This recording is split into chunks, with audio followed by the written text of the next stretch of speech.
Yesterday, I said I would personally never post my salary, and I wouldn't. But if that's you, go off.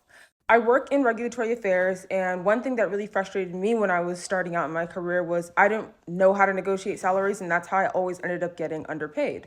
I told a story previously on my page about how I had direct reports who were making 12% more than me. And the only way I found out was because they told me.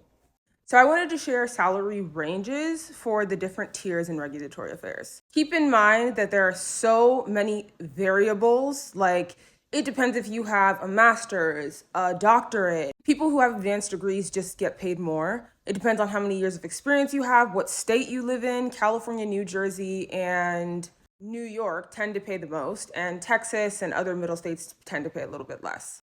Okay, so at the minimum, you have to have your bachelor's of science or higher. PharmDs are kind of saturating the market now because they're all leaving retail. So keep in mind when you're trying to enter regulatory, it's going to be a little bit harder. But for an associate, it can be anywhere from 55 to 75.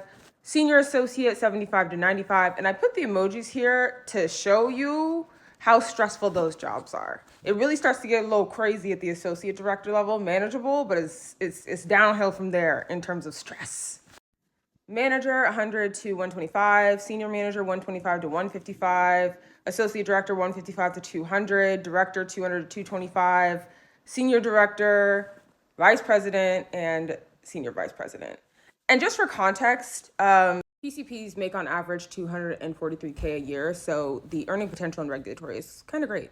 Again, there are a lot of variables that go into salary ranges for regulatory. It depends if you're at a smaller company, a larger company. Some companies have set bands, which are going to be like the massive pharmaceutical companies.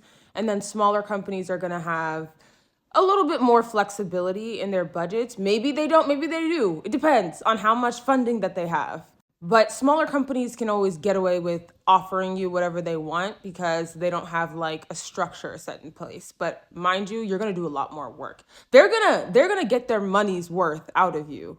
Also, I wanted to add that these are salaries that I've personally seen based on talking with colleagues at previous jobs, talking with friends who work in the industry. I've been working in pharma for like 9 years now, working in regulatory for 6 going on 7. So I've had the opportunity to engage with a lot of people who are willing to share information, and that is why I made this video.